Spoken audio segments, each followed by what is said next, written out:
Trevian. Buenas. Boa noite, professor. Opa! Boa noite. Noite. Vamos lá, né? Vamos pro segundo tempo. Assim, alguém perguntou, professor, o senhor faz chamada? Não, eu não faço chamada. O sistema marca quando vocês entram, marca quando vocês saem. O sistema marca quando vocês participam. O sistema marca tudo isso e envia um relatório automático para a Unicelv. Certo? Professor, eu não vim, fiquei com falta. Seguinte, o IAD não é obrigatório a presença. O semipresencial, sim.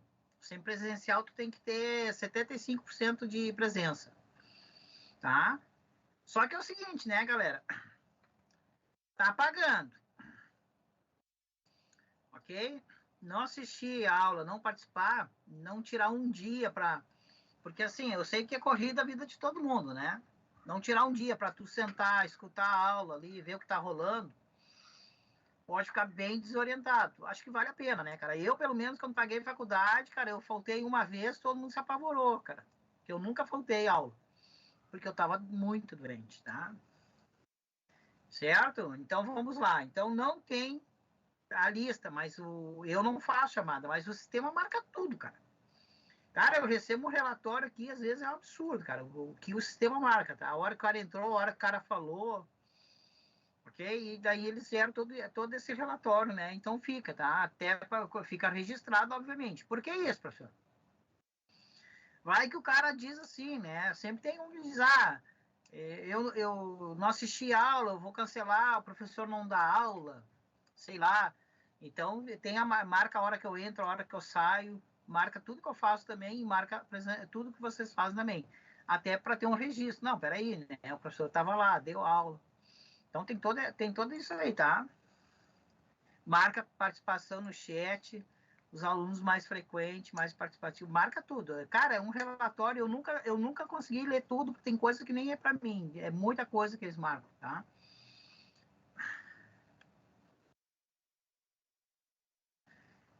Então, vamos lá. Outra coisa, tá, gente? Agora voltou normal aqui o meu Teams.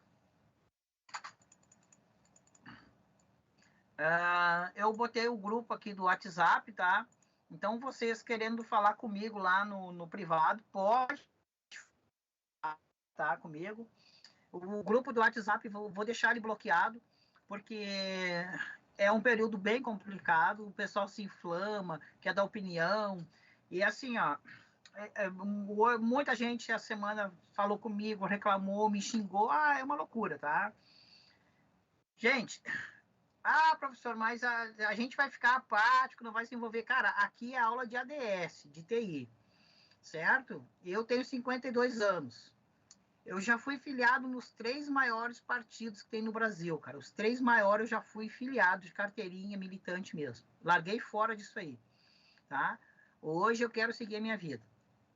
Tá? Aqui é ADS TI, velho. Tá?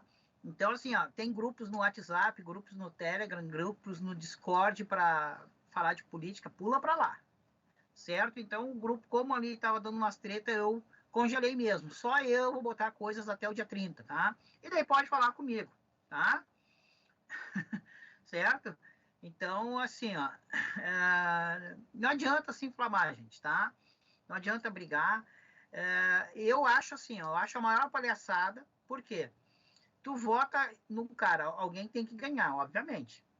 E depois os caras fazem o que querem e tu não tem como impedir. Porque, na verdade, a eleição é direta, mas a administração é indireta. Entende? Então, assim, ó, para mim, tudo isso aí é uma palhaçada, tá? Uma falsificação de qualquer lado. Certo? Fala, Sandrine! Professor, deixa eu explicar aqui que agora no chat também aconteceu um episódio parecido assim. Eu acho que a gente tem que batalhar pelo nosso e opinião, cada um vai ter a sua. Eu acho que num grupo de universidade, nosso assunto é relacionado à aula, é relacionado à TI, relacionado até à própria indicação para vagas de emprego. Então, assim, galera, não vamos deixar nossa opinião política rachar o grupo, que a gente não possa passar coisas boas, porque é um período delicado, assim, não discutam política, isso é chato, é desgastante. A gente está num período onde está faltando profissional na nossa área, e eu estou ali batalhando há 11 anos também, assim como professor. Resolvi me graduar agora, mas de cancha eu já tenho 11 anos também de TI. Então, assim, galera, vamos deixar rinha política de lado e vamos concentrar no que importa: trabalho, linguagem de programação, sistema operacional, até briga entre iOS e Android é legal. Isso faz parte, mas não briga entre PT, PSD, PL, não. Se for brigar, vamos brigar. Quem gosta do iOS, quem gosta do Android. Vamos falar algum assunto relevante da nossa área, entendeu? Que fica chato mesmo. É chato a gente discutir coisas que não estão relacionadas à nossa aula. Beleza? Assim, como eu disse para vocês, tá, cara? Eu já fui dos 3 grandes partidos do Brasil, cara. Tá? Eu, meu irmão, meu primo, e nós saímos e não queremos mais nada com isso já faz 10 anos, cara. Tá? Não quero mais nada com isso mesmo, tá? Então não adianta brigar, porque eu conheço todos os lados, cara. Eu vou dizer assim, ó, eu vou fazer a minha vida. Não é para mim, certo? E assim, ó, é que nem torcedor chato de futebol, né, cara? Fica brigando. Eu um dia tinha um colega tão chato de futebol, cara, mas tão chato, que eu cheguei a dizer para ele, cara, eu duvido que tu não tá na folha de pagamento do time para tu brigar tanto por esses caras, por time de futebol. Ô, tem coisa mais chata quando o cara é chato de futebol, meu? Tem. Quando o cara é chato de política também. Porque só está na folha de pagamento dos caras e ganha, né? Tudo bem. O colega perguntou computação quântica, tá? Computação quântica, cara, ela já está em fase bem avançada, digamos assim, tá? Então, assim, ó, tudo é binário.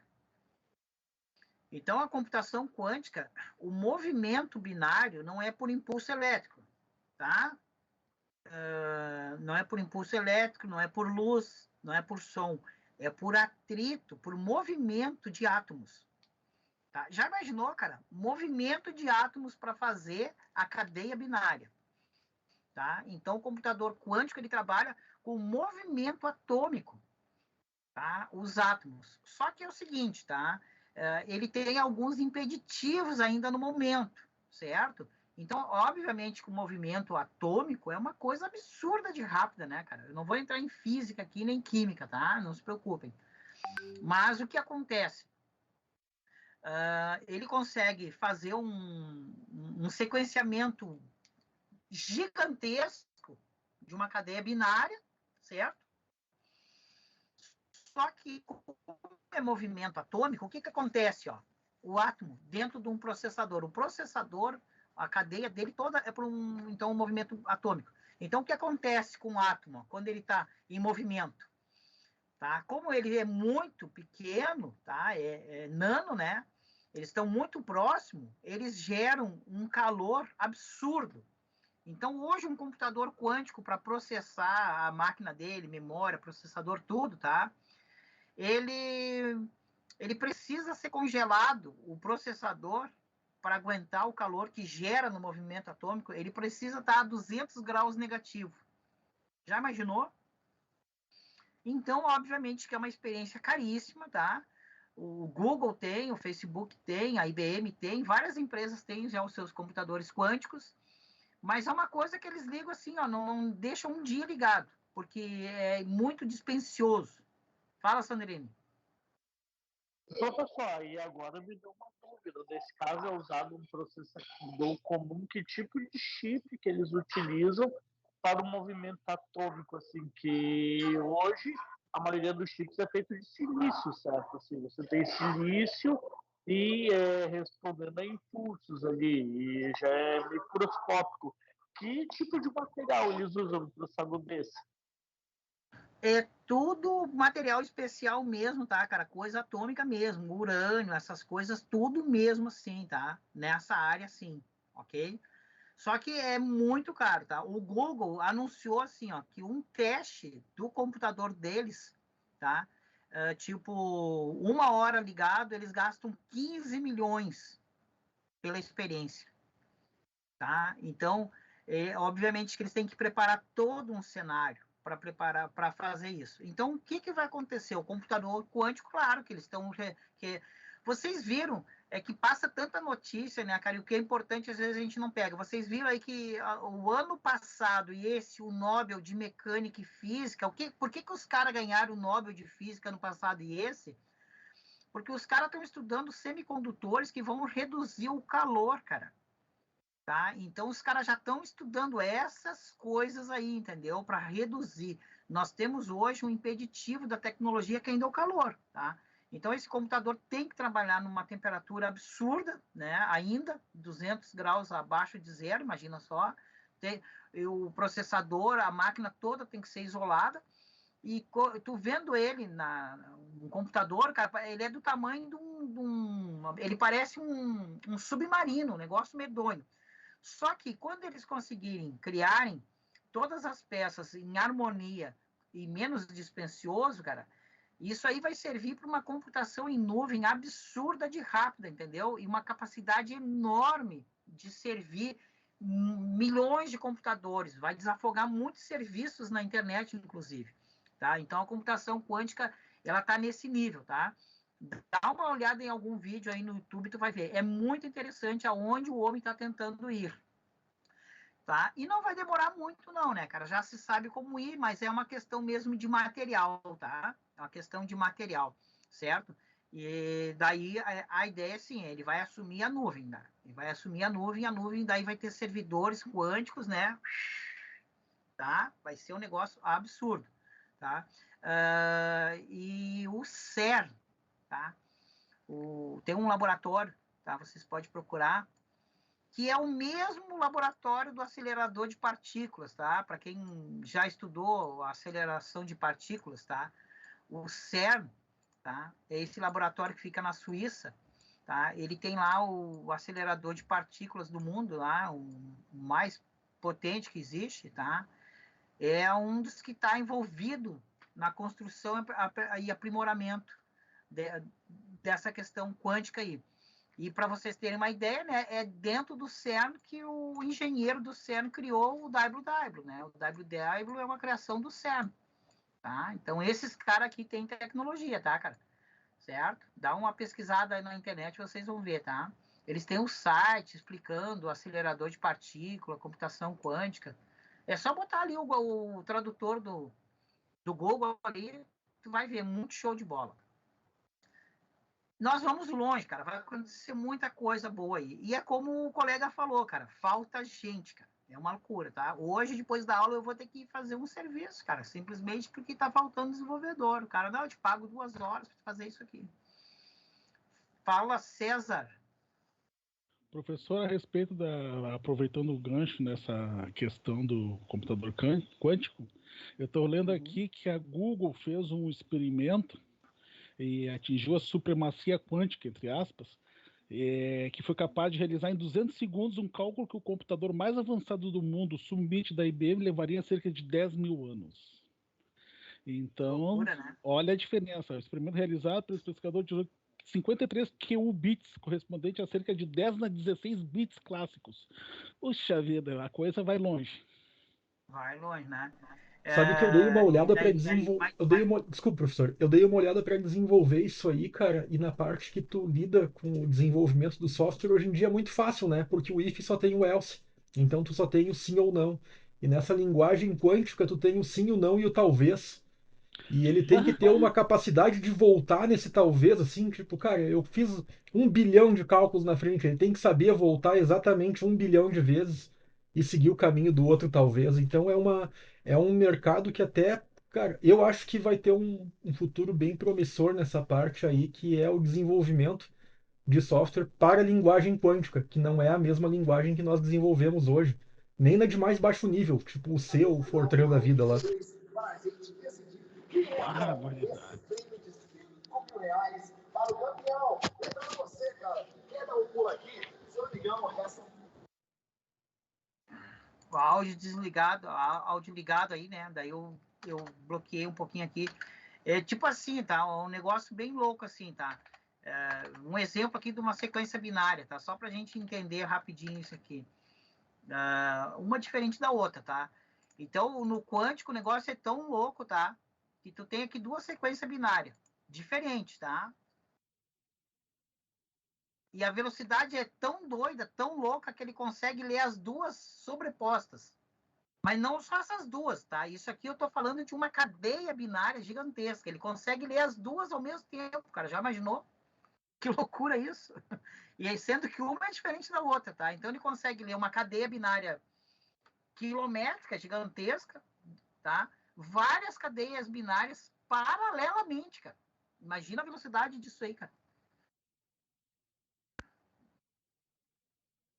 É uma coisa doida, tá? Então, como o Jean falou, cara, tem muita coisa para nós, cara, e para nós que estamos na área, cara, tem muita coisa a ser desenvolvida, tá? Eu queria viver umas 2 vidas para mexer mais ainda em algumas outras tecnologias que eu não consegui, tá? O acelerador de partículas é um negócio fantástico, tá? Eu sou bem fanático por esse assunto aí de acelerador de partícula, tá? Principalmente porque eu me graduei em teologia, né? E a gente estuda muito essa questão da partícula universal aí. Vamos em frente, então. Eu queria agradecer de público, tá? Para a turma aqui, dizer que eu consegui atingir a média, né? De aprovação da turma aqui. Obrigado. Saiu a minha nota aí, tá? Obrigado pela turma de quinta-feira. Eu consegui atingir a nota 7, aí fui aprovado, tá? No CPA. Boa, Chegou professor, a vamos fazer notícia. churrasco. Oi? Boa, vamos fazer o churrasco. Aí, ó. Mas, né?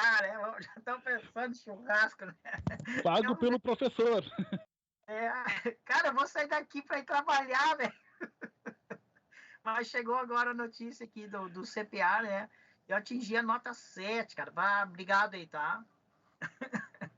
Fui aprovado. Vamos em frente, então, né? Não é fácil, velho. Às vezes a gente olha. Onde tem essa nota do CPA aí, professor? Eu nunca avaliei o senhor em lugar nenhum. Lá na prova do CPA não aparece lá umas assim. O professor demonstra domínio, o professor fala da matéria, o professor. Tá. Boa, É boa. assim as questões, gente. Não, é isso aí. Eu voto sempre 100% no senhor. Tá certo, é isso aí. O senhor me dá nota. Tá valendo. Aparece lá, muito satisfeito, bom e excelente. Excelente. Daí eles somam tudo aquilo lá, tem uma pontuação e sai, né, a pontuação do professor de tempo em tempos, e a minha saiu agora. Saiu hoje. Daí agora eu recebi o e-mail e fui ver. A turma de vocês lá, eu atingi o 7, né? Satisfatório. Obrigado. Vamos em frente. Não é fácil, galera. Não é fácil, porque a gente trabalha, a gente estuda também, né? A gente monta aula, a gente treina para dar aula, a gente está na salabuta. Claro que é o caminho que a gente escolheu, né? Foi fazer pedagogia porque quis.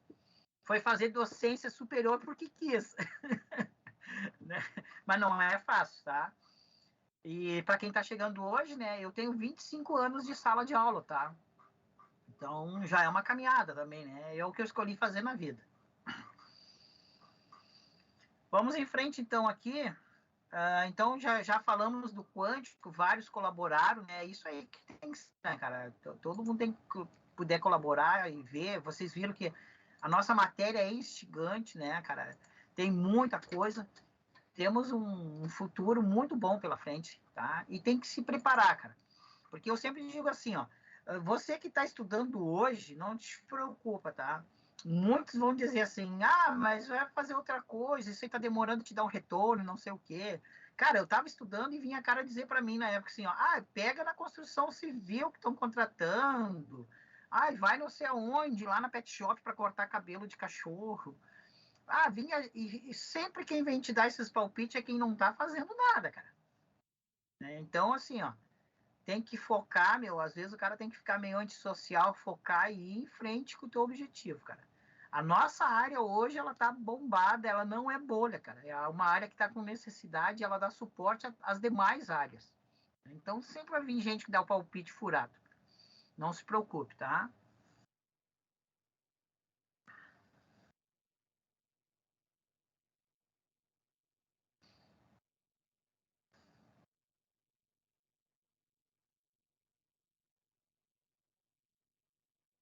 Já tá carregando aqui, né? Beleza, né?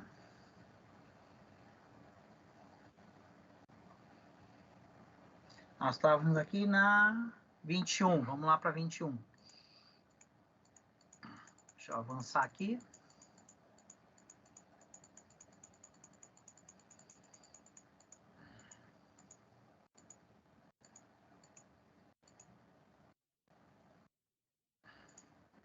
E o Jean falou na linguagem C, né? Atualmente a linguagem C, ela surgiu na década de 60, o Ken Thompson e o Dennis Rich, no Laboratórios Bell. E é uma linguagem que criou uma portabilidade entre as máquinas, né? Até antes o sistema era exclusivo, e o C trouxe isso, né? A portabilidade de tu criar um sistema único para diversos tipos de máquinas diferentes. E é uma linguagem binária de baixíssimo nível que então faz o controle de todas as peças de um computador, ok? Então, para vocês terem uma ideia, criado na década de 60, hoje 2022, 62 anos depois, tá? Agora, tá? O C está sendo substituído aos poucos, por exemplo, no Linux. O Linux está substituindo. Já está vindo uma parte do Linux. Hoje tu instala, ele é escrito em C e uma parte já está em Rust, tá? Mas é uma pequena parcela ainda, né? O Windows, o iOS, o iPhone, os demais ainda vão continuar muito tempo em C, tá? Sim, o C Plus e o C Sharp tem relação? Tem. O C, tá? Um aprimoramento dele foi o C Plus, que é esse sinalzinho de mais, tá? Em inglês é o C Plus. Então, o C Plus foi um aprimoramento do C. O C Plus é o pai do Python. E o C Sharp é um aprimoramento também do C, tá? O que é o C com aquele hashtag, é o Sharp, né? Então, cara, a linguagem mãe é o C. Então, para ter uma ideia, do C nós vamos ter o Plus, depois nós vamos ter o Sharp, o Plus vai ser o pai do Python, do C nós vamos ter o Java, do C nós vamos ter o JavaScript, do C nós vamos ter o PHP, cara. Praticamente aí tu tem um conjunto das linguagens que estão dominando o mercado até hoje, cara. Tudo derivado do C, certo, tá? E exatamente, são evoluções em cima de uma linguagem que surgiu, exatamente, tá? Eu tenho uma aula de ciência de dados, tá? Vocês vão ter para frente essa disciplina aí, tem uma matéria ciência de dados. Então, teve um aluno que perguntou, professor, por que tantas linguagens? Primeiro que existe diversas necessidades, né? Por exemplo, um computador que vai atender numa loja, num comércio, tem uma necessidade. Agora, o computador que vai controlar um foguete tem outra. Então, aí tu já tem que ter sistemas e tu tem que ter linguagens de programação diferente. Um computador que vai controlar aí um avião já é outra necessidade. Mas um sistema aí, que vai controlar um celular é outra necessidade. Então, por isso, tantas linguagens foram surgindo. E uma foi surgindo após a outra, trazendo aprimoramentos. O homem, da década de 40, a primeira linguagem que chama-se Plankalken, que foi pelo Conrad Suzy lá, e o Hitler não aceitou, tá? Aquela linguagem chamava-se Plankalken, ok? Que era uma linguagem de máquina lá, para binária, de fato, tá? Através de relés. Então, na década de 40, nós temos agora 40, 60, 80 anos. Em 80 anos, a humanidade produziu 700 linguagens já. Professor, 700, professor, estou perdido. O que eu vim fazer no TI? Calma. Dessas 700, eles fizeram uma pesquisa. As mais usadas são 50. dessas 50 tem as ramificações. Então, tu vai estudar por uma ramificação que tu vai atuar, cara. Tu não vai ter que estudar tudo isso, tá? Vamos lá. Então, o software de sistema vai controlar todo o sistema e o software aplicativo são as aplicações, tá? Então, aqui, inclusive, até botei aqui o ícone de algumas aplicações, tá? Então, toda aplicação é um software de aplicação, um software aplicativo, ok? E eles são feitos para quem? Para o usuário final, né? O usuário precisa. Claro que nós também somos usuários, ok? Nós também usamos os programas. Tem hora que a gente desenvolve, né? Daí a gente é um usuário desenvolvedor, ok? Nós que estamos no TI já não somos assim um usuário final tão leigo, já temos um conhecimento, estamos buscando esse conhecimento, ok? Então, vamos em frente, tá? Aqui eu botei apenas uns ícones, né? Certo? Não é nem a tentativa de ter todos. Então, aí no livro de vocês, tá? Tem essa figura aqui. A figura 1 mostra como funciona essa relação entre os dois tipos, software e hardware do computador. Então, nós temos lá o hardware lá embaixo, tá? Por isso que toda a linguagem que trabalha com hardware a gente chama de linguagem de baixo nível, tá? O que é uma linguagem de baixo nível? Não é que diz palavrão, tá? Claro, essa eu sei é uma piada muito fraca, tá? Mas eu não ia perder a oportunidade, né? Então, uma linguagem de baixo nível não é porque ela trabalha lá no hardware, lá nas peças. Então, quanto mais próximo da peça, mais baixo é o nível. E praticamente, ela vai ter que ser compilada, transformada em bytecode, ou quer dizer, código binário. Tá?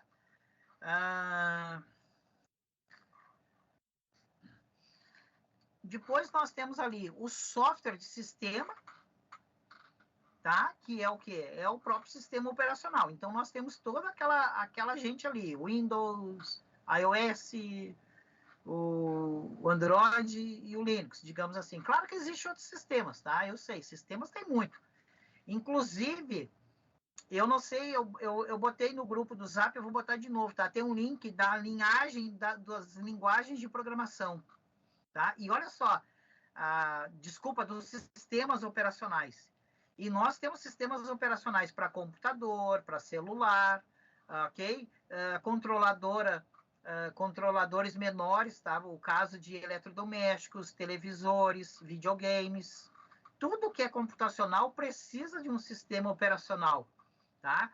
Tem sistemas que a gente não tem acesso, mas ele está ali embarcado de alguma forma, tá? Para tu poder usar aquele artefato naquele instante, tá? Então, quando se fala sistema operacional, a gente pode muitas vezes, né, pensar só Windows. Não, existem vários sistemas conforme a necessidade, tá? E, por fim, lá em cima, né, num nível alto, fica o software aplicativo, tá? Que são as aplicações para o usuário, ok? Aqui ele traz uma famosa tela, né? Quem nunca viu essa tela aí, né? Certo? Quem nunca viu essa tela aí, né? Ok?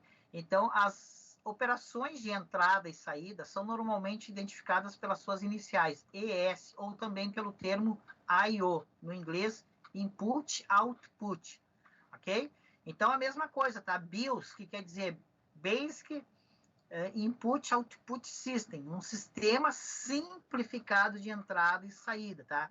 Esse sistema, que quer dizer BIOS, Basic Input Output System, esse basic simplificado não quer dizer simplório. Esse basic da palavra ali quer dizer assim, ó, que tu não precisa ser um engenheiro da NASA para modificar ele, para mudar, para operar ele, tá? Desde o COBOL, porque o COBOL já nasceu com essa tentativa de simplificar a operação da máquina para que pessoas não precisassem ser engenheiros, matemáticos, físicos, astronauta para mexer no computador. Desde o COBOL já tem a tentativa de que pessoas não precisariam ter uns zilhões de faculdades para poder mexer numa máquina. A ideia sempre foi trazer para uma gama maior de usuários, tá? Nós temos aqui a declaração da criadora do COBOL, que foi Grace Hopper, tá? Claro que ela já é falecida, né? Ela faleceu, acho, em 2000 e pouco, com 80 e poucos anos já. Mas procure Grace Hopper, tá? Que foi uma grande figura em popularizar a computação também para as massas. Então, essa aqui é a entrada de introdução, né? Um sistema simples de controle das partes do computador, né? A gente, quando liga, ele está carregando ali e dando todo um histórico. Aquelas letras que estão passando, aquelas linhas, é o histórico do que ele reconheceu e está ativando, ok? Fazendo aí, né, o famoso boot, né? Então, aqui nós temos o sistema computacional. Lá em cima, o usuário, tá? É também chamado da camada Peopleware, tá? Então, nós temos tanto o usuário final, que é o usuário mais comum, aquele que usa, clica, joga ali e tal, não quer saber se envolver, certo? O máximo que ele quer fazer é copiar e colar, certo? E abrir um arquivo ali, escutar uma música, ele quer usar a aplicação, ok? Então, o Peopleware, onde está o usuário. E nós também temos né, no Peopleware, nós temos o desenvolvedor, ok? O que é o sistema operacional? Como você acabou de aprender, o sistema operacional é um software de sistema e, como tal, é representado como uma camada que existe exatamente para servir de interface entre o hardware e os programas aplicativos utilizados pelo usuário no sistema. Bom, o que é a interface, tá? A interface, na verdade, ela é o que a gente chama de uma aglutinação de palavras na morfologia, na formação das palavras em português. Interface, tá? Bom, face, tá? Seria assim, coisas diferentes, rostos diferentes, pessoas diferentes. Mas claro que aqui é só para a gente tentar entender. E inter é relação. Então é a relação entre partes diferentes. Aí forma a palavra interface, tá? É uma palavra grega, tá? E daí a gente pegou essa palavra emprestada do grego para o português e ficou interface, mas significa isso. Então, uma relação entre coisas diferentes. Então, a gente vai ter uma interface. Um exemplo de interface, olha só, uma bem comum. Ó. Eu estou aqui com o controle, né, da minha televisão ali. Eu tenho um telão aqui que eu botei para assistir os vídeos, tá? Então, olha só, eu quero me comunicar com ele, mas eu e ele somos diferentes, não temos a mesma linguagem. Então, nós temos entre nós uma interface. E esse aqui é um exemplo de interface, tá?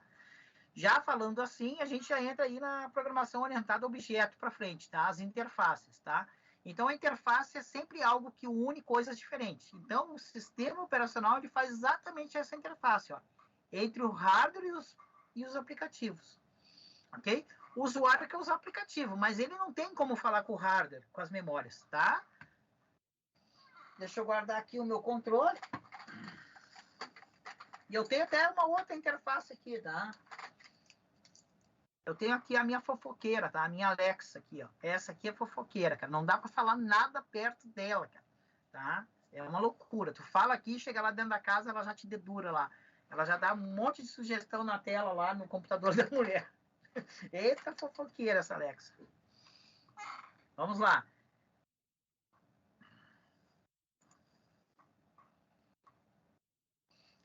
Então, objetivo do sistema aqui, ó. Usuário, aplicativo, e olha só o que o hardware faz.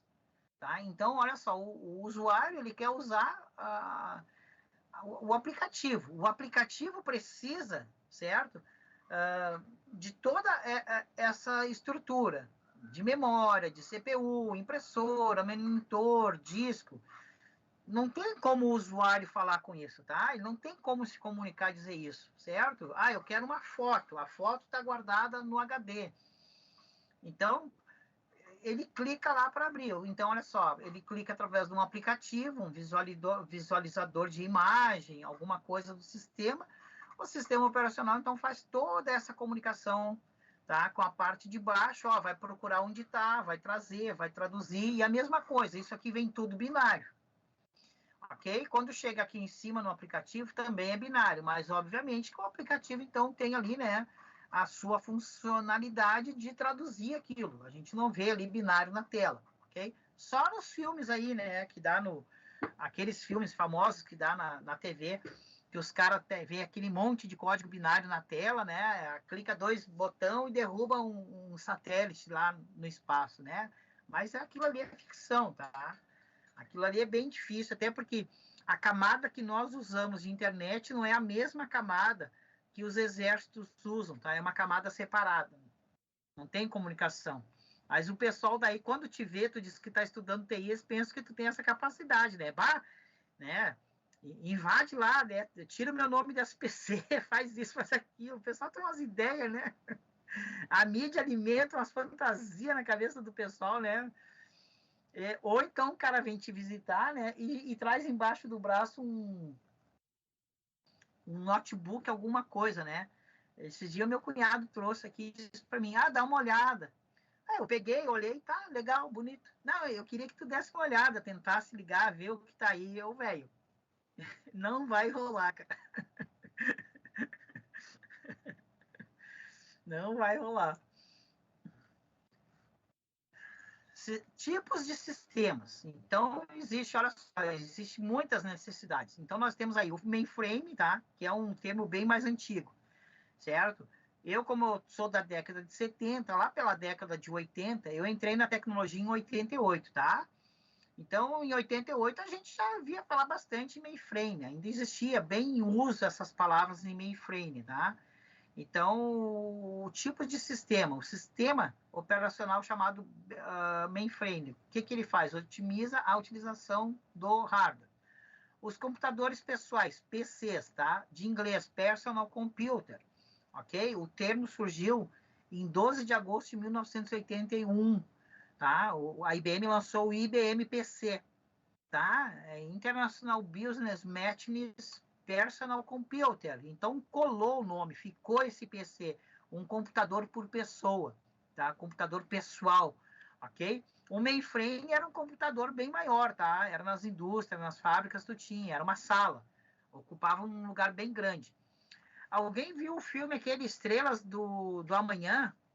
Eu acho que é o nome assim, aquele das mulheres da NASA, eu acho que é Estrelas do Amanhã, que eles mostram muitos mainframe ali no filme, né? Bom, curso, e depois nós temos os computadores móveis, né? A mobilidade, tá? Então, o tipo de sistema operacional, né? Fornecer um ambiente no qual o usuário pode interagir facilmente com o computador para executar programas, ok? Então, aqui não tem mistério nenhum, né? Cara, eu até vou botar aqui, cara, o nome do filme, depois eu quero procurar o nome do filme, porque esse filme vale muito a pena vocês assistirem nessa disciplina aqui. Eu me esqueci o nome, eu não sei se é Estrelas do Amanhã.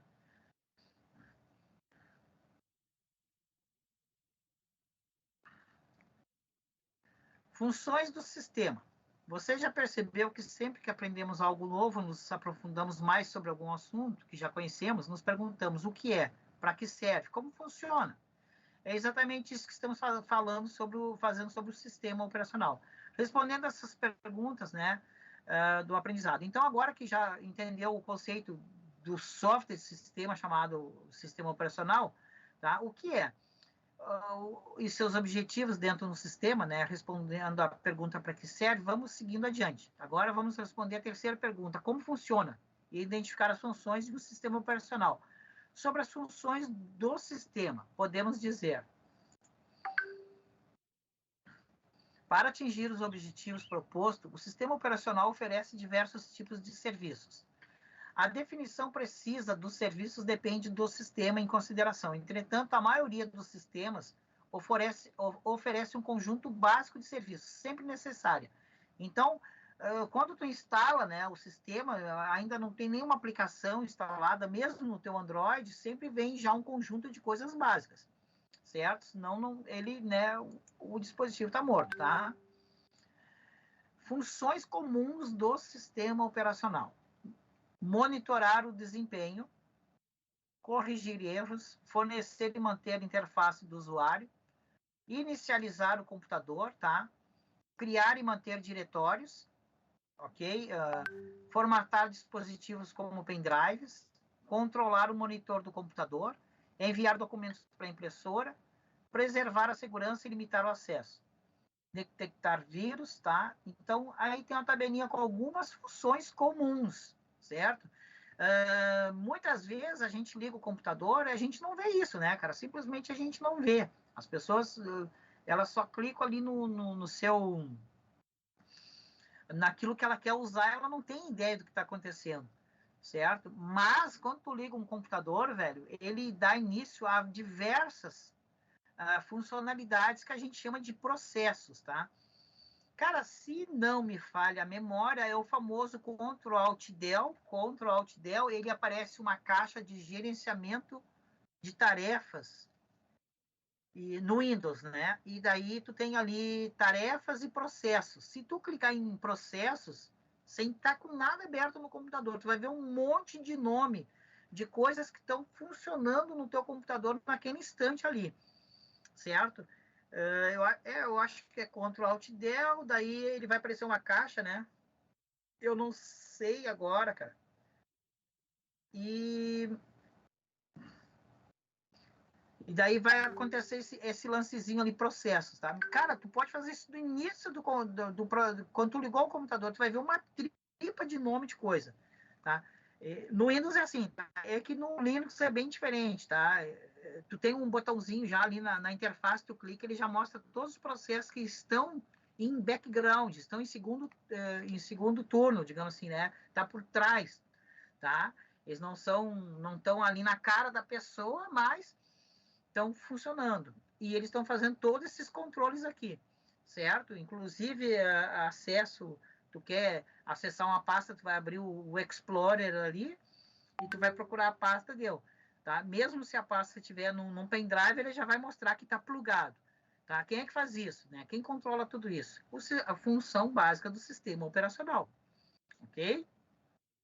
Antigamente, tá? Antigamente, mas muito antigamente, sei lá, uns 12 anos atrás, eu acho, ou mais, o Linux, tu pode colocar nele para ele não montar, não acessar, digamos assim, os pendrives, os disquetes, alguma coisa da máquina, deixar só o HD, digamos. E daí depois, quando tu quiser, tu pode dizer para ele acessar, daí ele monta, ele se conecta, reconhece, né? Mas depois o pessoal achava isso muito estranho e eles tiraram. Agora ele já monta automaticamente. É que o Windows faz isso, né? Quando tu liga, ele já tem acesso a tudo que está plugado na máquina. Mas já fiz essas loucuras assim também, tá? Algumas funções complexas, tá? Gerenciamento de processos, multiprocessamento, memória virtual, gerenciamento de arquivos, segurança, facilidade de acesso e tolerância a falhas, tá? Então, essas aqui já são coisas mais complexas. Aquelas outras lá é básica. Ligou, já está ali, né?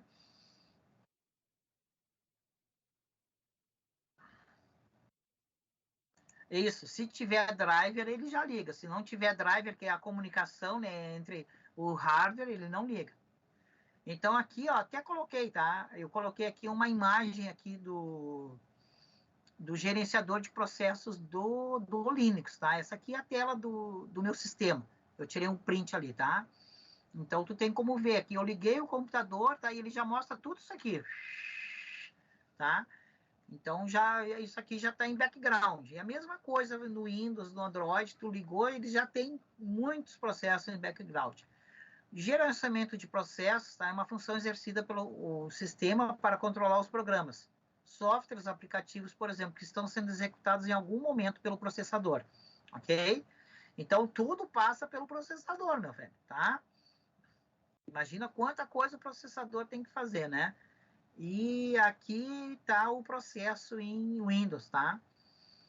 Mas essa tela eu tirei da internet, tá? Então, eu até esqueci de botar o atalho, mas vocês sabem aí porque vocês usam o Windows.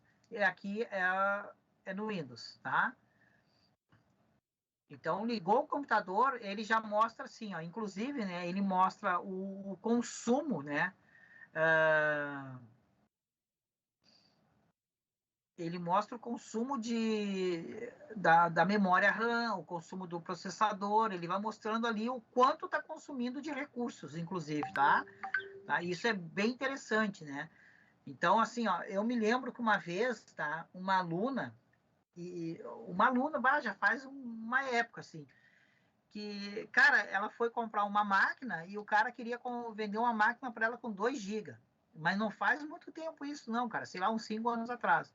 Eu disse para ela, nossa, mas isso é um absurdo, 2 GB. Onde que o cara achou um computador com 2 GB, né? Eu disse para ela, não, olha só, quando tu ligar o computador, só para ele carregar essa interface bonita do Windows, ele já vai consumir 1 GB. Dos teus 2 GB, ele já vai consumir 1 GB, tá?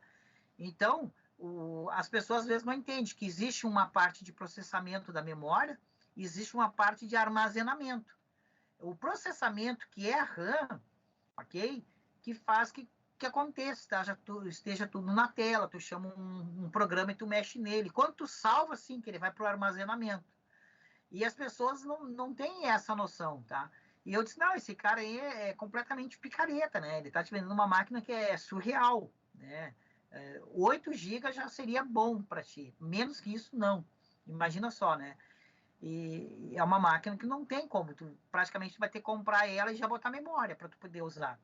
Porque tu vai abrir lá um Chrome da vida, tá? E o Chrome, ele duplica, na verdade, internamente os processos. Cada aba do Chrome é um processo individual na máquina. Por isso que o Chrome consome muita RAM.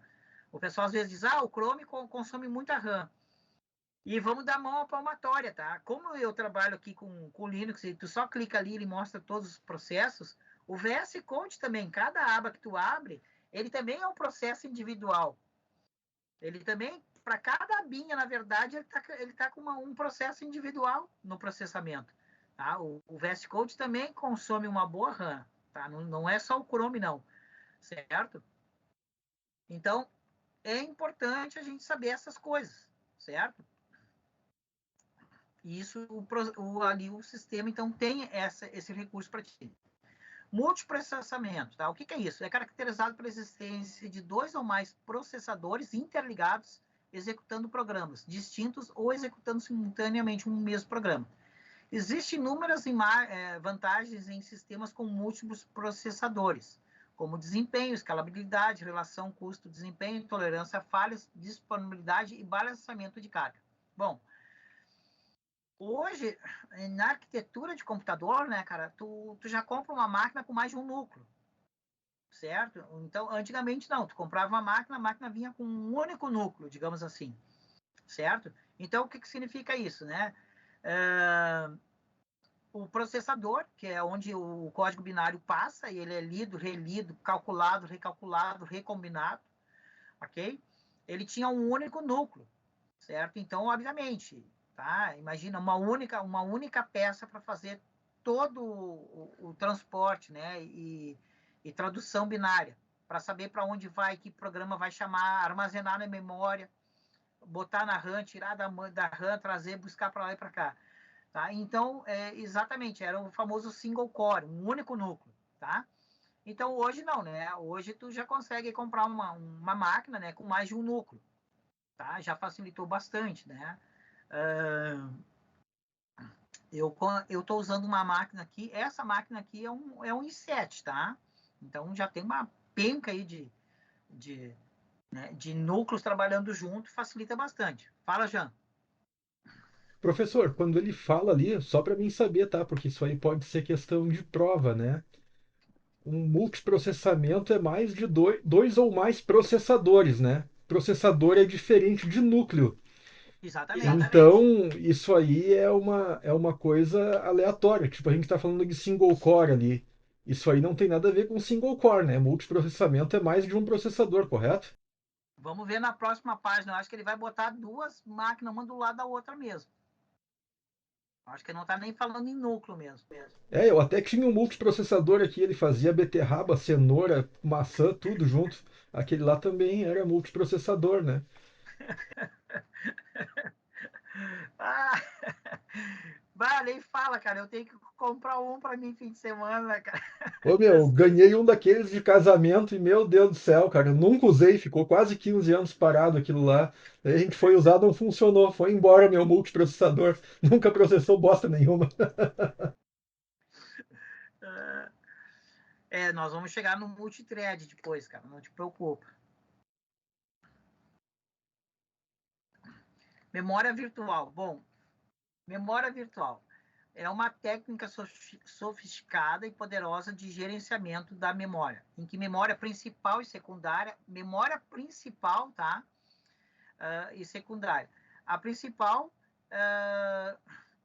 é a RAM e a secundária seria o HD, certo? São combinadas dando ao usuário a ilusão de existir uma memória muito maior, tá? Do que realmente é a principal. No Windows é o swap, tá? É memória de troca, né? Tá? Então aqui, ó, eu tirei um print da minha tela para vocês terem uma ideia, tá?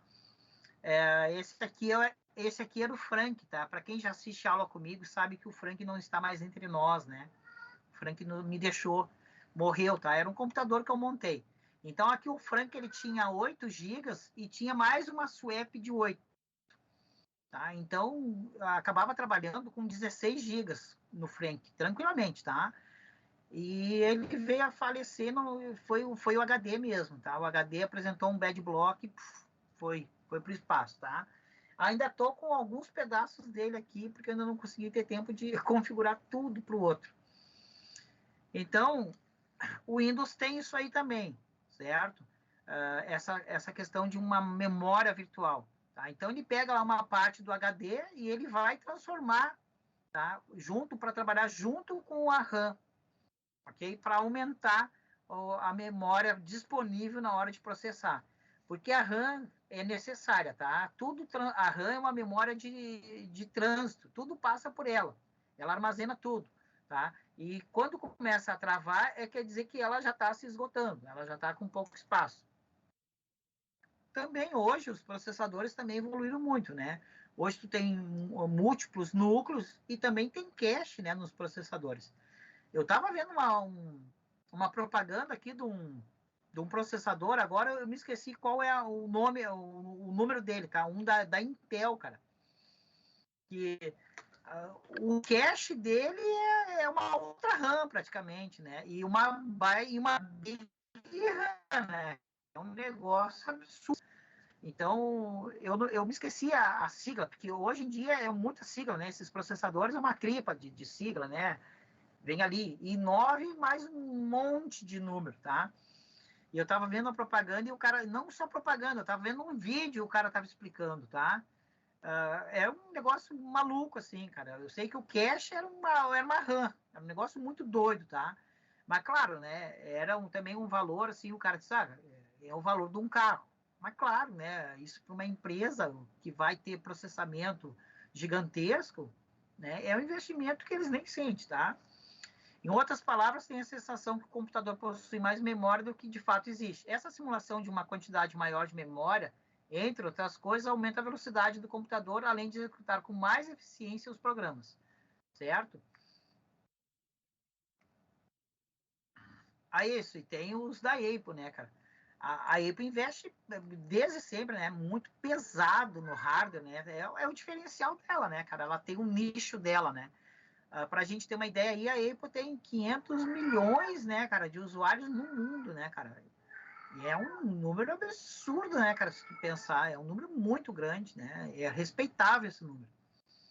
É claro que nós temos aí, né, também uma gama de dispositivos beirando 5,5 bilhões. Mas daí tu imagina assim, de 5,5, 500 milhões é da Apple e 5 milhões são dos demais fabricantes, né? Mas tu vê, claro que a Apple investe muito, ela tem um preço diferenciado, né? Pois é, cara, sabe o que acontece, cara? O Donatello tá miando porque o Leonardo subiu no telhado e o Donatello não consegue subir. O Donatello nasceu sem a mãozinha da frente, tá? Só se eu esquecer a escada, se eu esquecer ele sobe, cara. E daí é uma luta, ele sobe lá para cima e não consegue descer. Daí eu tenho que subir e tá buscando ele, cara. São gatos ou tartarugas, o Donatello e o Leonardo, né? E o Rafael, infelizmente, já faleceu, né? Não, eu dei em homenagem às tartarugas mesmo. Luiz, homenagem às tartarugas. Vamos em frente.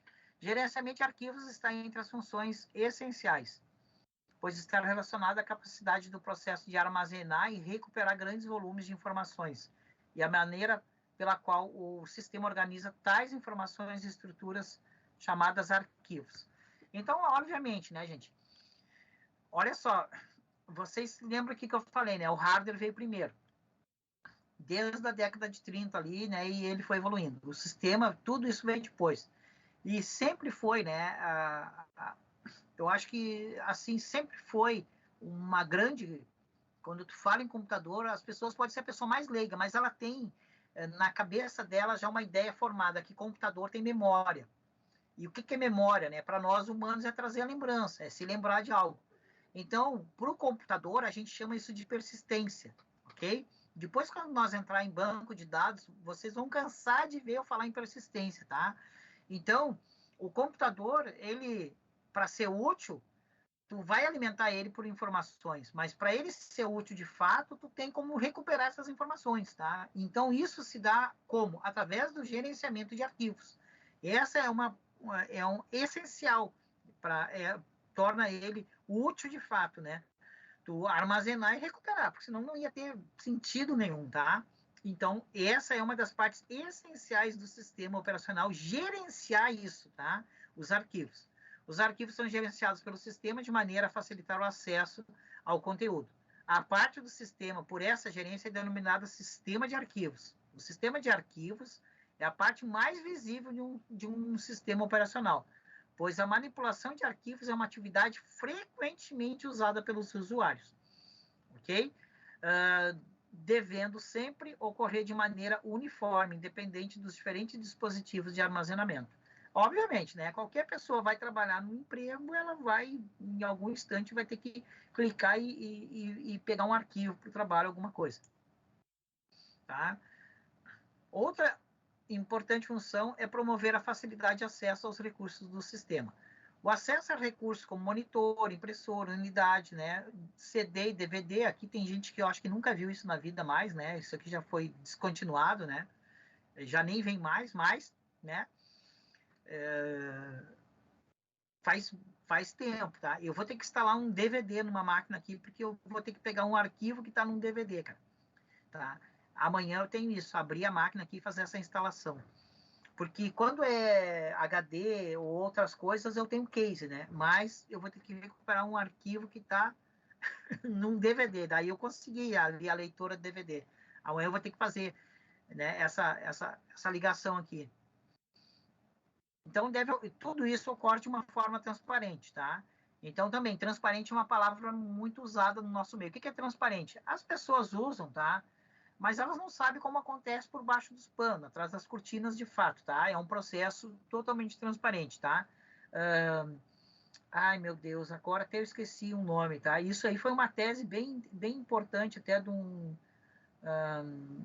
um alemão na década de 80, que os processos seriam transparentes. Porque antigamente tudo era muito manual no computador, tu plugava, tá? Eu não sei se alguém aqui foi daquela época... tinha aqueles bolachão grande, ou então eu peguei computador na época que não tinha nem a leitora de CD, de nada, tu tinha que plugar um gravador e gravar numa fita magnética. Então era uma coisa bem visível, tu carregava aquilo para cima e para baixo, né? Luiz, esse rostinho aqui engana. Mas eu fico muito feliz, sabe, cara, que eu vivi tudo isso. Então, para mim, ministrar, falar, né, não é só o que eu li no livro. Eu posso dizer, eu tive lá, eu vivi isso, tá? Então, é o seguinte, tá? Vamos em frente. Opa! Finalmente, a tolerância a falhas, tá? É a capacidade de manter o sistema em operação, mesmo em caso de falha com algum componente. Tá? E isso aqui, vamos dar mão à palmatória, tá? Melhorou muito com o Windows 98. Tá? Alguém usou o Windows 98? Eu usei, professor. Baita sistema. A segunda edição era melhor ainda. Eu me esqueci o nome, cara. Ela tinha um codinome, né?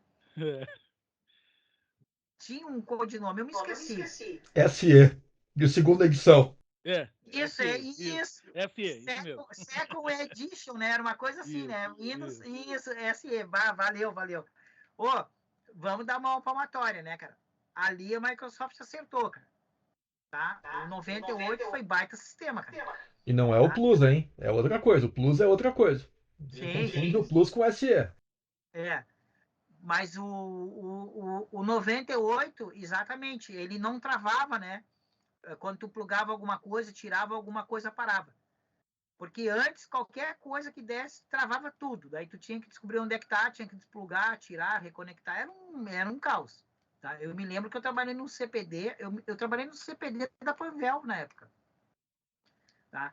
E daí, sim, o 98, ele continuava funcionando ali, o que tu estava fazendo, mesmo que parou de funcionar a impressora. E antes, não, parava de funcionar a impressora, parava o sistema.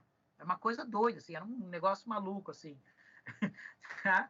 Então, isso é uma tolerância a falhas, tá? Às vezes o pessoal pergunta, né? Isso, o Plus era o pacote, tá? E daí foi esse que deu também suporte, né? Aos caracteres, aos nomes maiores, uma coisa assim, né? Que antes os nomes dos arquivos eram só 8 letras, e daí depois desse que aceitou, foi uma coisa assim, né? Não me lembro, professor. Isso eu já não. Faz tanto tempo, né? Faz tempo, né? Pô, você foi em 95, acho, 96, que aconteceu. O 98 foi em 98. Mas, né, então, um pouco tempo atrás. Agora, de interface mesmo, eu vou dizer assim, ó, de interface o melhor foi 95. De interface do Windows foi 95, tá? Depois eu fui dar uma aula particular depois e eu tive que dar uma aula no ME, cara. Que lenda aquele cara. Cara, eu fui dar uma aula particular numa escola, sabe? E eles precisavam de um professor e eles disseram assim, nós estamos bem desesperados, tu faz o teu preço. Cara, eu larguei lá em cima, assim, o preço. E eles assinaram o contrato.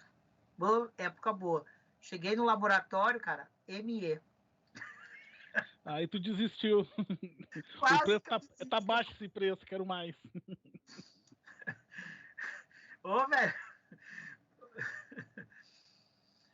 O Windows XP, né, cara, a própria Microsoft quer matar, porque ainda tem muito cara usando, né? Mas ele tem uma interface bem mais amigável, né? O Windows XP. O Luna. Partiu daí. Luna. Oi? Não entendi. O nome da interface é Luna. Luna? Luna. Ela é muito mais bonita, assim, até de ser vista, né? A questão e a partir dali que começou a grande gama de pessoas na. Isso aí, César. Muito bem lembrado, César. Olha só, aqui, ó, isso aí que tu tá falando, né, César? Agora a gente começa a ver, como tu falou, uma grande gama. O divisor de águas foi ali, eu acho. Acho eu, né? Deve ter sido mesmo.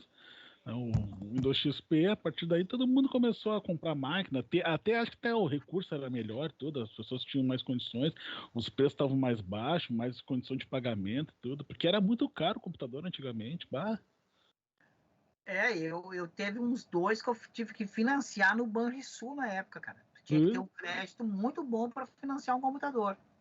Eu me lembro que meu pai, quando eu era criança, acho que eu era gurizão, meu pai comprou o primeiro computador, ele pagou em dólar ainda, só para te ter ideia, vinha lá do Paraguai, na época que trazia contrabando de Paraguai, trazia a peça de lá, aí eu peguei, quer saber, eu vou pegar e vou montei o computador para ele, foi a partir daí que eu comecei, né?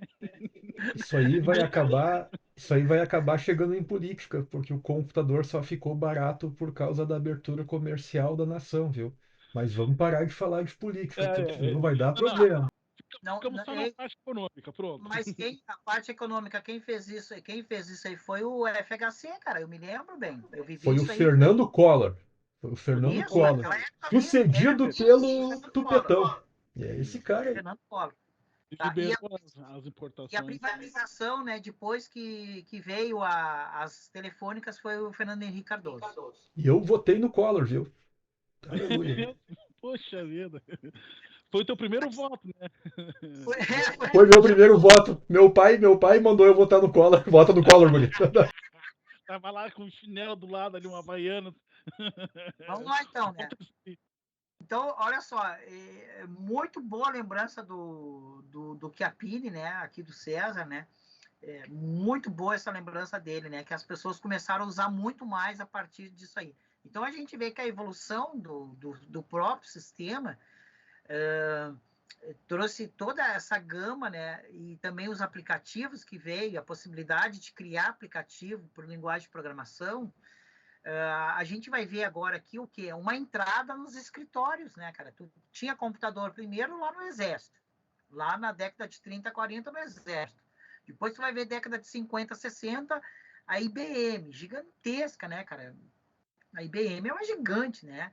Então, tu vê, depois, na década de 70 para 80, começa a entrar nas faculdades, as instituições de ensino superior na América, cara.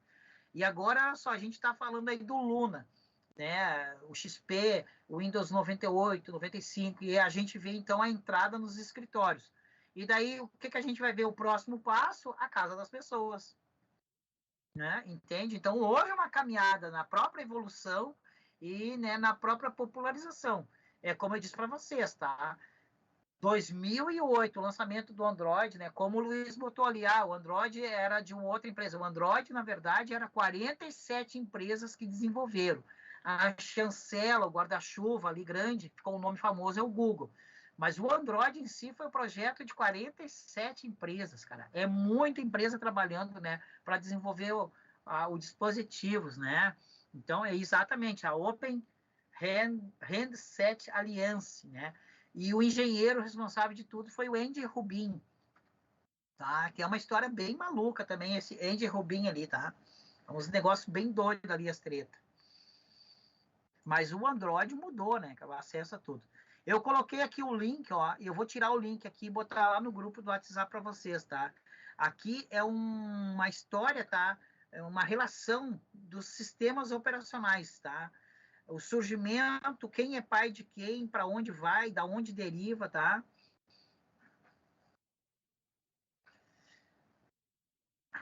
Ah, foi muito bom aqui, cara, a Kelly falar. Gente, vamos tocar em frente aqui, depois eu tenho uns 5 minutinhos para dar um recado aí para vocês.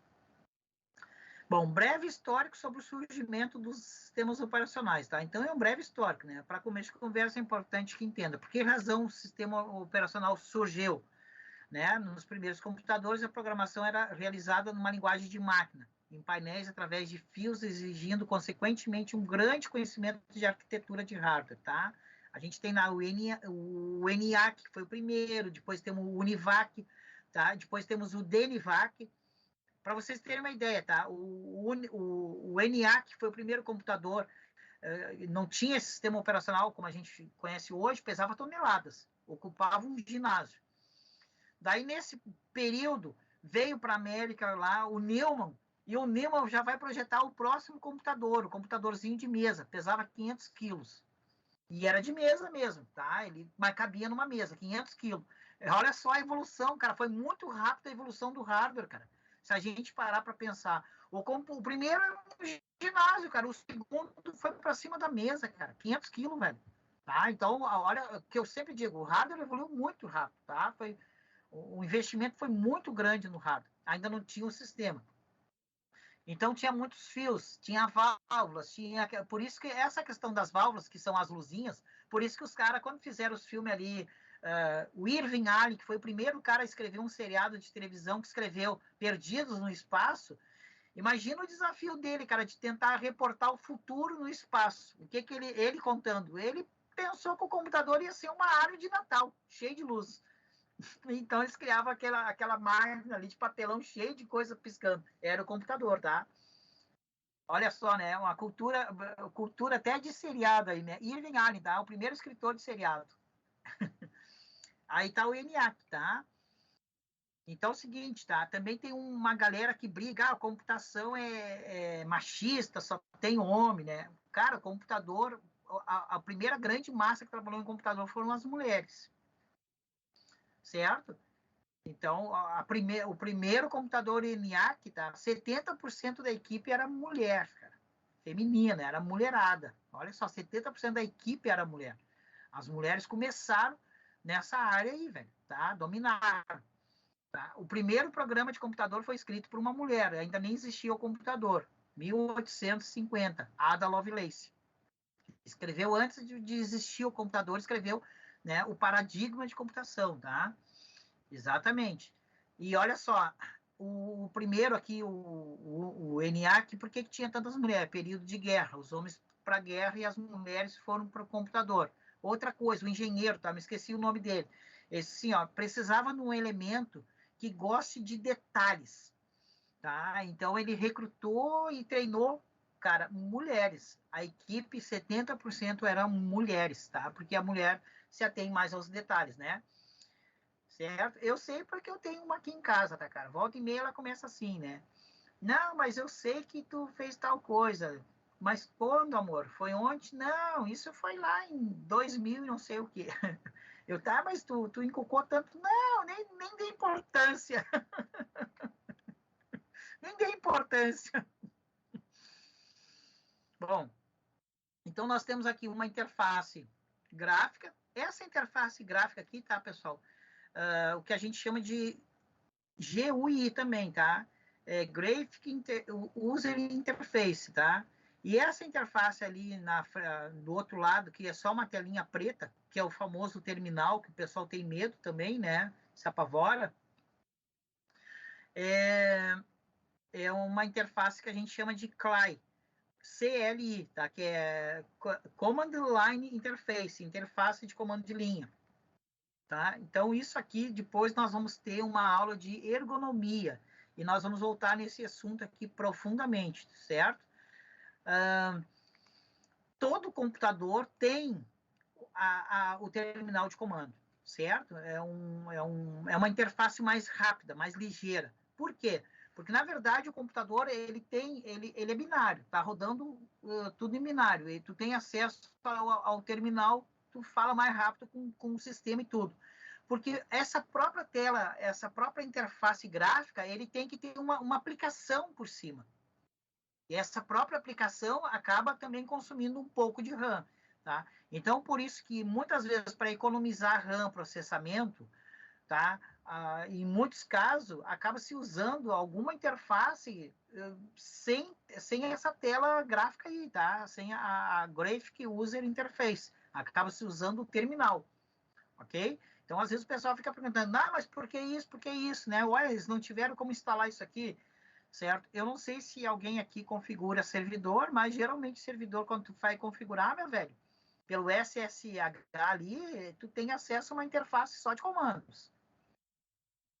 Exatamente, sem GUI, tá? Que é o Graphic User Interface, ok? Então, não sei, Luiz, nunca mexeu no SSH, é um negócio maluco, tá? Eu tenho que configurar, às vezes, um servidor da DigitalOcean, velho, só é um terminalzinho, tudo na unha. Exatamente, tá? E aí, tá, eu não quero, daí, claro, obviamente, tá? Eu não quero dizer para ninguém qual que é melhor sistema.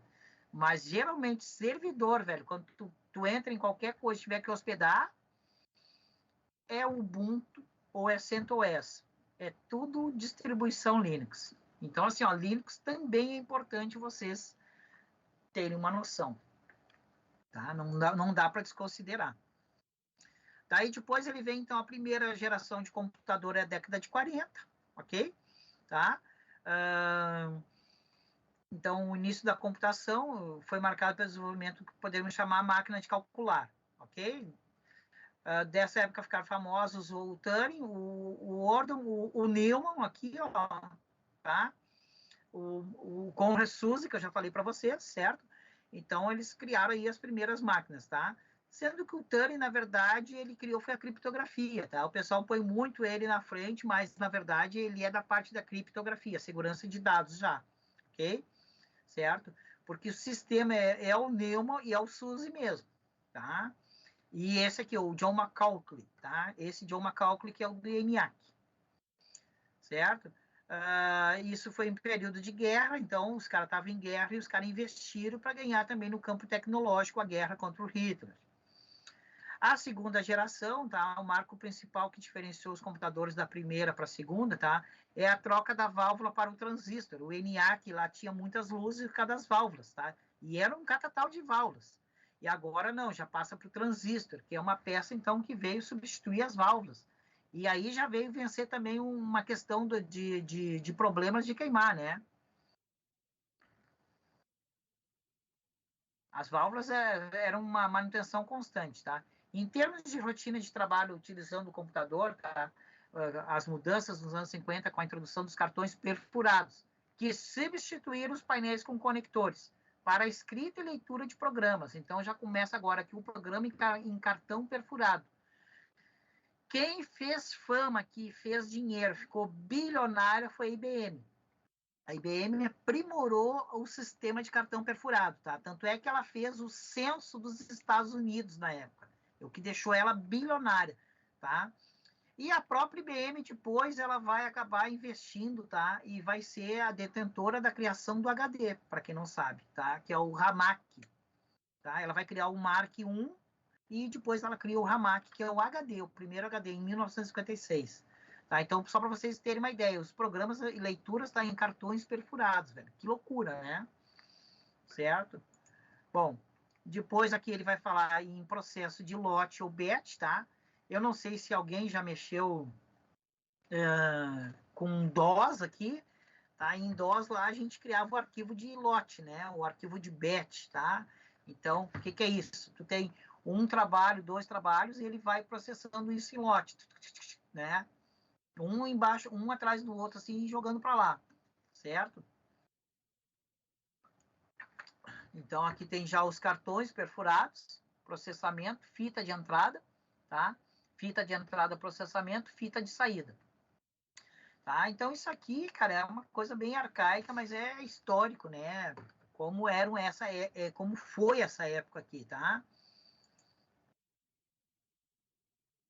O ano 53 ficou marcado, né, pelo surgimento do primeiro sistema operacional, digamos assim, como a gente conhece hoje, tá? Que foi o monitor. Tá? Foi chamado dessa forma exatamente por sua simplicidade. O monitor era um programa que permanecia o tempo todo na memória e tinha como função básica fazer a transição entre programas de forma automática, certo?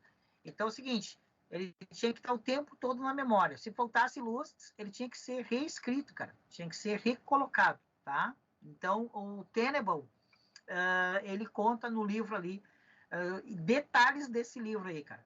Tá? Desse livro, desse sistema operacional, o monitor. Era um problemaço. Quando tu desligava a máquina, tu não tinha armazenamento em 53, entendeu? O armazenamento só vai surgir em 56. Então, essa época aí, tu usava o computador o dia todo. Daí, no outro dia de manhã, quando tu fosse ligar, tu tinha que carregar o sistema. Muitas vezes introduzir ele novamente na máquina, tá?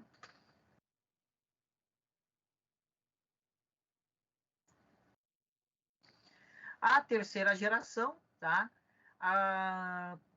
Aconteceu após o surgimento dos transistores. Essa evolução do hardware dos computadores permitiu que pelo menos 2 coisas muito importantes acontecessem e viabilizasse o avanço tecnológico nos dias de hoje. Primeiro, a redução dos custos dos computadores, facilitando a aquisição, e segundo, a difusão do uso. Então, a partir da terceira geração, né, ele já começa a ter um status, né, bem maior, até porque também ele reduziu, já não era mais o tamanho de uma casa, certo?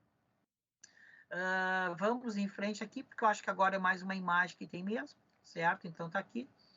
Os sistemas operacionais de tempo compartilhado vieram se popularizar na década de 70. Outra evolução importante dessa década foi o multiprocessamento. Outra função que a gente já falou. O conceito de multiprocessamento difere do conceito de multiprogramação das seguintes formas. Existe mais de um processador no computador, o que exige mais controle do sistema. 2 processadores, aquilo que o Jean falou, o que era o multiprocessamento. 2 processadores, o sistema tem que controlar os 2. Ok?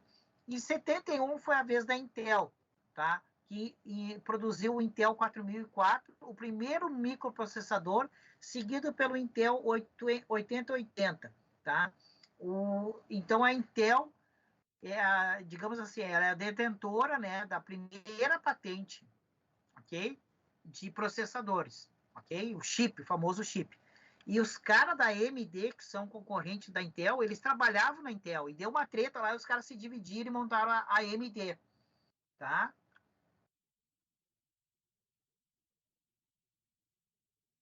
Então, olha só, a década de 80 e 90 vem a quarta geração. Então, nós temos ali, olha só, a transição deles, né? Cara, eu não sei por que aqui ele não está me mostrando o zoom. Ah, deixa eu ver aqui, ó, porque eu não consigo ler. Ele botou uma coisa na frente aqui, cara. O Tim tá bem louco aqui. Então, nós tivemos aí a geração da válvula, depois do transistor, do circuito integrado e, finalmente, do chip, né? O microprocessador. E daí, né, meu velho? Daí agora correu, é pro abraço, né? Certo? Então, aqui tem a interface dos primeiros sistemas em que não tinha ainda a interface gráfica, né? Por linha, tá? Tela de comando, certo?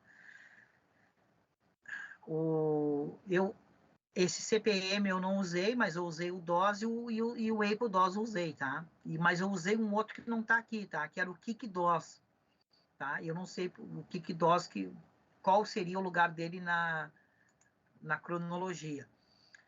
Então, aí nós temos o Macintosh Apple, a interface gráfica, né? Que até hoje tem aquela briga, aquela treta que foi copiado do Pilot Star da Xerox, certo? E lá naquela linha de tempo do sistema operacional vai ter a data, tudo certinho ali para vocês.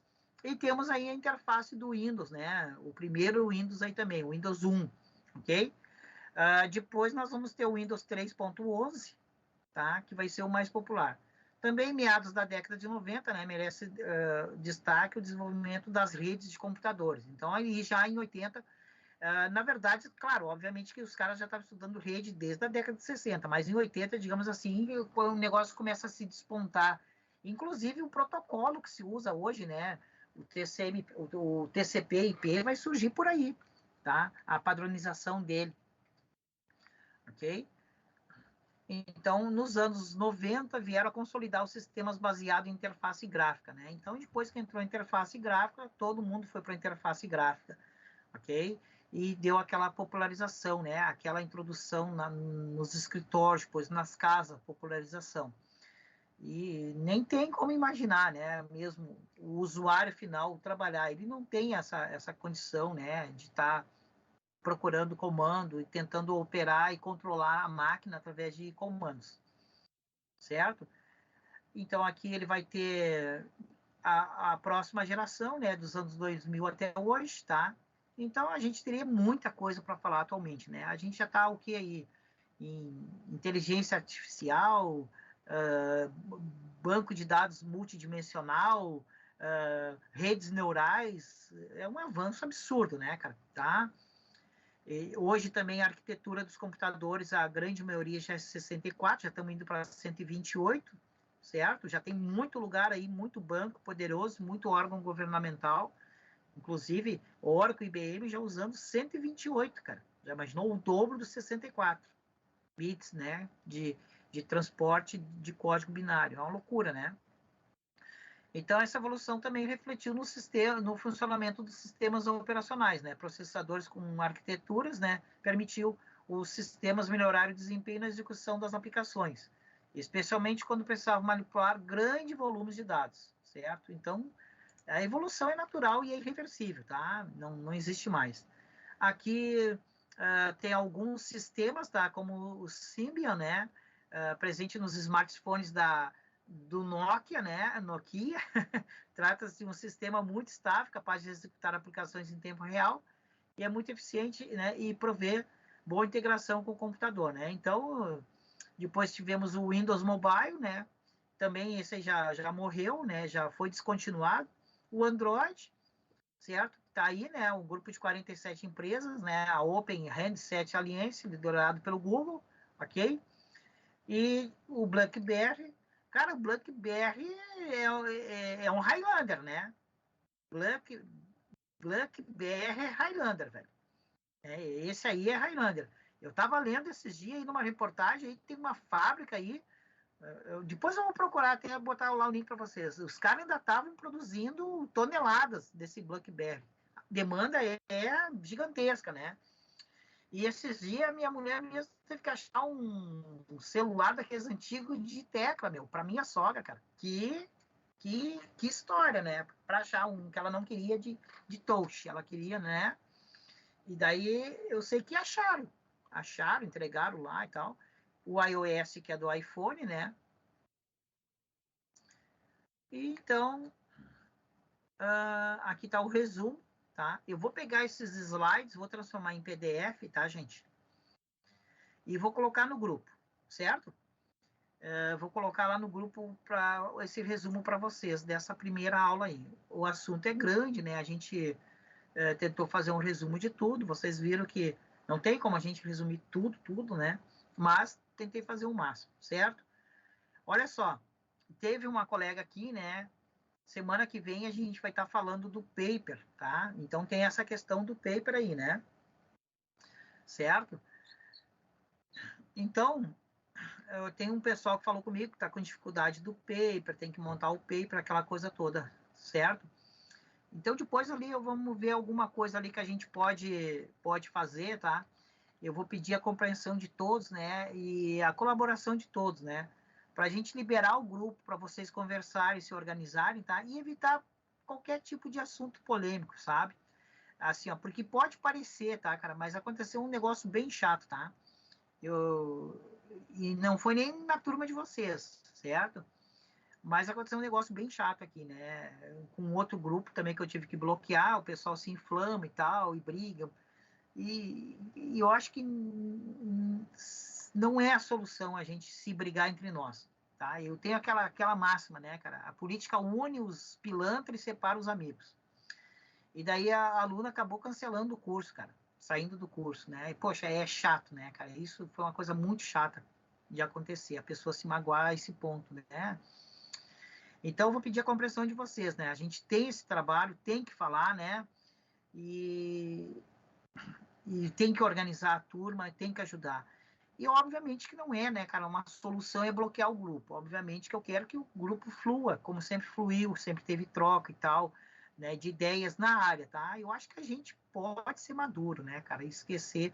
E, assim, ó, né? Eu acho que a gente consegue, cara. Acho que a gente consegue, a gente tem que ser maduro. Até se a gente quer ser politizado, a gente também tem que ser maduro, né? Porque o que adianta se a gente for politizado e a gente não for maduro? Daí é um caos, né? Certo? Então, eu agradeço a presença de vocês, agradeço a participação, a intervenção de vocês, tá? Cada colaboração, cada comentário, certo? E desejo uma boa semana, um bom descanso para vocês, certo? E semana que vem, dia 13, nós escapamos do feriado, né? A gente está de volta aí, tá? Certo? Obrigado. Boa noite para todos, certo? Boa noite, chegarem, professor. sejam bem-vindos. E eu espero que tenha podido ajudar vocês aí. Valeu. Certeza. Feito. Boa noite, senhor. Até, pessoal. Tchau, tchau. Boa noite. Um abraço.